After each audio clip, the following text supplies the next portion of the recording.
Hey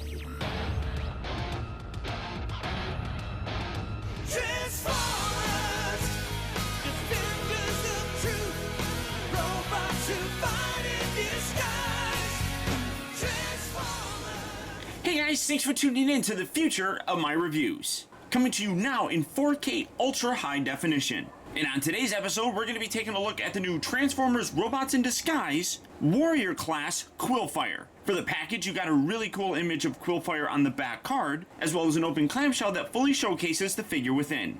On the back of the package, you have his instructions, as well as an image of his robot mode and his vehicle form, and it shows that he is compatible with many different Minicon weaponizers. You also get the instructions for the Transformers Robots in Disguise game, which is available now on the App Store and Google Play. But for the packaging on this guy, that's about it. So without further ado, let's get him out here and see how cool he actually is. Alright guys, so here we have Quillfire opened up and out of his packaging, and honestly, I really like the way that the guy looks. The browns really give kind of a, I guess, desert sort of motif to a Hummer kind of vehicle. A vehicle that Hasbro seems to like a lot. It definitely has a bulkhead sort of vibe from Transformers Prime, but in general, I really like the way that this turned out. Coming in to take a little bit of a closer look, it is lacking some paint detail that I would like, specifically in like maybe giving him an actual back windshield here, and then obviously the way that it's molded here in the back, you can see that you got like tail lights and things like that, and with the different color, it kind of breaks things up. But for what it is, I think it actually looks pretty good. You got some nice, oh, I don't have it pushed all the way. You got some nice silver here in the front grille section. You got some red and yellow. I also like the little yellow pinstripe that's going around the actual rims. Maybe if they actually painted the little rails here a black or even like this dark brown color, I think it would look pretty good. Mold-wise, though, I think it turned out pretty good. Yeah, but definitely screams like it could use some upgrades from repro labels or something like that.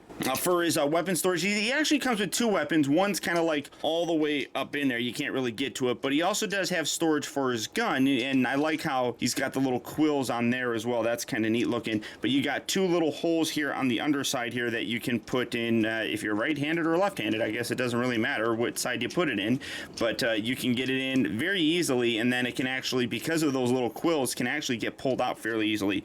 So in vehicle mode here, you do have weapon storage for both of his little accessories. First transformation, first what you want to do is kind of come around here to the side and wiggle these out and getting them away from the main body. These are going to become his arms, but everything really tabs in very securely, and there's not a lot of clearance for a lot of stuff. That's one thing that I've noticed. So pulling these out gives you the clearance to kind of do a lot of extra stuff, really. So fold this back just like that. Then these back sections here, which will become his legs, they tab into this section right here, but that tabs in very stiffly as well. So just pull that out. There we go. Just like so. Then take these little black sections. We're going to rotate those forward just like that, and then straighten out his little stubby legs. It's funny. Oh, I guess you could have taken out his gun. So there you go. Then take the entire torso section here, rotate this all the way around just like that. Bring this whole section back. You're going to hinge this. You can see the hinge right there. Just hinge that so it fits along the torso there. Take this, fold this bit up, kind of tuck that into place. This kind of pull these out, then detach these door sections and swivel those down and around. You got his hands on the inside here. You just rotate that out like that. Do that there as well, and rotate his hands out on that side thusly. Then you're going to take this section, this lifts up, oh wait, this little piece here lifts up. You get a fingernail in there, there you go. Get that up, and then rotate that around just like that. Close that just like so. Kind of position this how you want to. You can have him hold his gun, but there you have Quillfire in his robot mode. And he's big, he's short, he's stubby, but you know what? I think he actually looks really cool. Again, I do think that he could benefit wholeheartedly from some extra paint applications, but in general, robot mode wise, I think this guy looks great. You just, for some reason, I mean, you got the whole hunchback thing. I don't know. It just kind of reminds me of what Danny DeVito would look like if he's a Transformer. But you can see you do have some nice paint detail that kind of comes through here in his actual robot mode. You got some nice silver down here for his lower jaw. You got red and silver here for his eyebrows and his eyes. You can see that his mouth does open and close, which is really cool. You obviously have that little Decepticon logo here in the center with the little game code around there. Then you get some extra kind of goldish color paint applications kind of thrown in there. He does have a lot of this just bland gray plastic. You have it here for the upper arms. You got it here for the hands, the thighs, and the knee section here. And then this is actually really cool. He's like a porcupine or something. I mean, Quillfire, he's got quills. So he's got quills. And this is the other weapon that I was telling you about. This actually pegs in there very securely. Get that out. You can pull this out. What you would actually use that for, I have no idea. I mean, you could just imagine him throwing it at somebody, I guess. But for me, I'm just going to leave it plugged in there. Kind of fills that in very nicely. I have no idea why this actually hinges. I mean, it doesn't really need to hinge or anything like that, but obviously he's holding his little gun, and I actually like how his hands are sculpted in kind of a gun holding pose. That's really very cool. For his articulation, not so much here with the head. I mean, you can see you can pull this out, kind of gives him a little bit more range of motion, but you get a little bit of side to side motion right there. I guess you could kind of say that moves up and down. You just kind of lift that and it moves up and down. He came in the package like that, but I think it's supposed to be more like that, because when you have it like that, you can't articulate his jaw at all. So you kind of have to leave it up like that, and then you can actually open his jaw. So that's how I'm doing it. But in pulling these out, that's how you actually get that rotation. He has a ball joint here, very stiff ball joint. You get a nice range of motion with that. And then you also do have a hinge right here. It just kind of, well, not really a hinge. It just kind of swivels, I guess. So you kind of have like two shoulder joints right there. He rotates at the upper part of the bicep. He bends at the elbow. The hands, I guess, move in and out. As part of the transformation, he does have waist rotation. The legs are kind of funny because he's got ball jointed hips here, and they move in and out very nicely. He rotates at the upper part of the thigh, and then he bends at the knee. But it's because of how short his legs are, you don't really get a lot of posing options with him. So, and then I guess you could say that he's got the ankle tilt right there. But it's like he's got all the joints, but because of how big and just blocky he is, you don't get a lot of real cool poses with the guy. But just standing there, I think he looks really cool. And then for his height, as you can see, he comes in at a little bit less than 4.5 inches tall.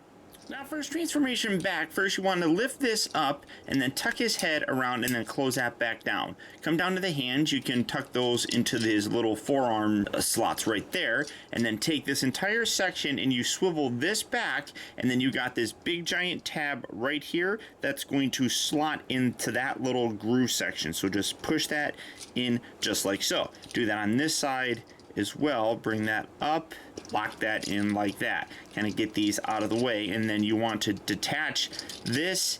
This is going to swivel forward just like so, and then you can swivel this back and pull this back just like so as well. You're going to bring this whole section up, and this section is going to fit in between here in that little gap, so that's where you want that to end up being eventually. Come around here to the waist. You're going to rotate the legs around just like that. Make sure that's nice and straight. Take the feet, rotate those. You will hear them click as you push them all the way into their proper position, and then you can bring them together.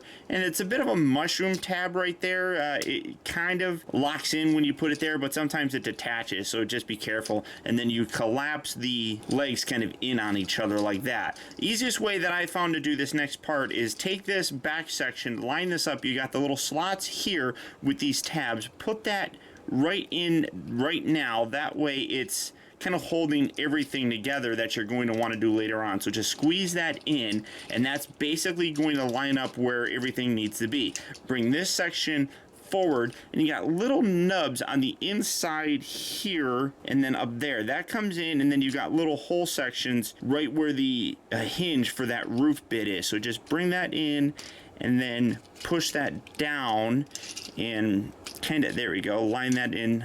And then you bring these outer sections in, you just hinge them in like so, and making sure that you clear this little tab area up here, push that in, and then you force it kind of to line up along the side here. It's a little bit tricky to do, so just squeeze it and push it all in there just like that. Do that on this side as well.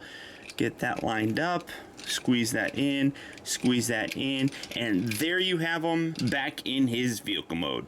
All in all, though, a really cool looking alt mode with a transformation that's actually fairly simple, but because of how small it is, things seem to kind of bump into each other fairly frequently. So it's not as fluid as I would like, but because of the simplified nature of the transformation, it's actually easy. Robot mode, though, I just absolutely adore. The short, squat, hunchback look on him just really is hilarious. He could absolutely benefit from some extra paint applications. Scale-wise is an issue with this guy. He should be much bigger. So if you're a collector that's kind of looking for a proper scale for these RID characters, this guy's definitely going to stand out. If you're a kid that just wants to play with a cool toy, this one definitely fits that bill. So if you're looking for this guy, he is available at retail right now. So good luck and happy hunting. Or as always, there's Big Bad Toy Store. So all you have to do for that is click on the link down in the video description. You'll go to BBTS where you can check out availability on this guy as well as the rest of the Transformers Robots in Disguise figures. But beyond that, guys, that's about it. So once again, I want to thank you for tuning in. This has been Optibotimus. Don't forget that if you like this video to please like and share it. Also be sure to subscribe in case you haven't already subscribed. That way you never miss a future review of mine. And as always, until next time, be excellent to each other. You've been put to the